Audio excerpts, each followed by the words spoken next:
It's 2300, 11 p.m. for those of you that don't like the 24-hour clock. I've just finished replying to check-in messages, doing some feedback and form analysis. We had a community roundtable this evening. I've been at work all day. I've looked after my kids. I've spent some time with my wife, having a good chat, and I still felt the need to hit record on this video because I think this one fucking matters, if I'm honest. Let me put it to you this way. Being strong is good. Without question. If you're slow, you're a liability. Being jacked is all well and good. But if you've got no athletic function, it's fucking useless. And being successful in your career and on paper means fuck all if you're silently falling apart. And if you stick around, at the end of this video, you might understand where I'm coming from. And for full transparency, this is the stigma that we fucking wear as blokes. The amount of veterans and serving military men that I speak to that carry this burden and carry this weight like no one's business. We're told to be the dependable ones. We're told to be the protectors. We're the ones that pick up all the pieces when shit goes the wrong way. And we end up burying everything else through fear of being found out or through fear of something cropping up that we don't want people to know about us. And we're scared of being vulnerable in the places where we should be able to be fucking vulnerable. I know blokes that train hard or drink alcohol and absolutely smash themselves into oblivion in lots of other areas. They'll even work themselves into the ground because they're masking shit that they just don't want to go beneath the surface with. To be honest, it's easier to do that than it is to sit with thoughts. It's why veterans are so shit at sitting around and doing nothing and being on their own, because they don't have an outlet. I'll be honest, because I'm guilty of this. We say things like, I'm good, nah, I'm fine, or I'm living the dream, when in reality, deep down, that couldn't be further from the truth, because shit is absolutely bubbling. But just in case we're seen to be weak, or heaven forbid, should that not help our cause or our case or whatever it might be, even on social media, right?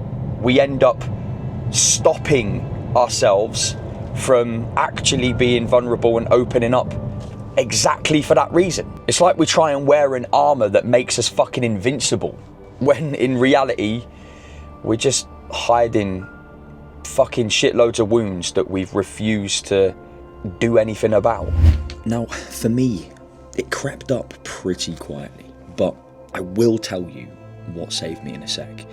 But for me, it was like a heavy weight that just kept pressing down, like a creeping weight that got heavier and heavier and heavier. Your classic sleepless nights, short-tempered, definitely short-tempered. I was really aggressive and almost felt like numb to shit, like numb to what people said, numb to feelings, and that just fucking kept eating at you. And that's what worked. That's exactly what happened to me. All the while, people kept looking at me like I was just doing what I needed to be doing because I kept showing up. But I can tell you for a fucking fact, I was surviving, definitely not fucking thriving. What helped me? Training, genuinely. Training, movement, and it wasn't just about the gym itself. It was more than that.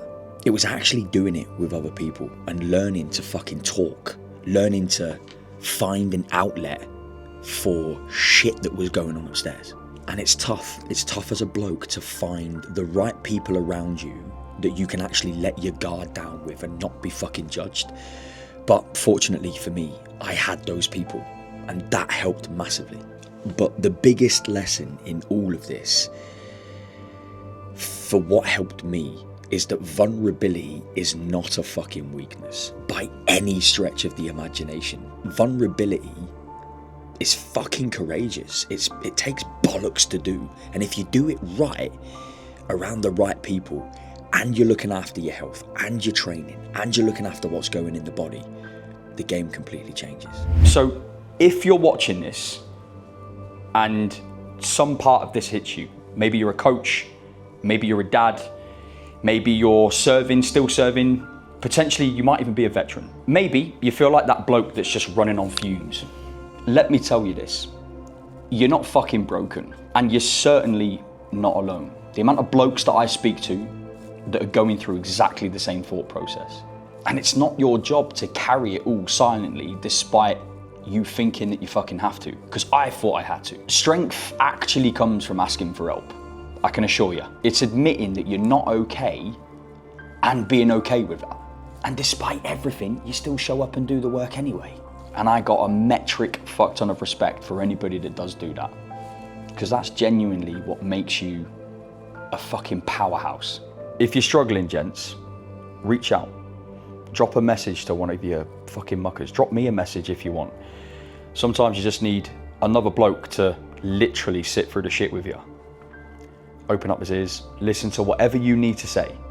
And that's exactly what we do in the Catalyst Project. It's exactly what we do in the community with all the men that are in there. They've got a space that they can just open up to other blokes and not necessarily be vulnerable, but if they choose to, they can.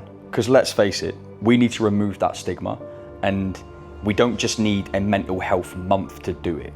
We need to be able to do this every day, every week, every part of every year, and continuously bring this up, because we're losing thousands upon thousands of men to men's mental health and suicide when it could be prevented.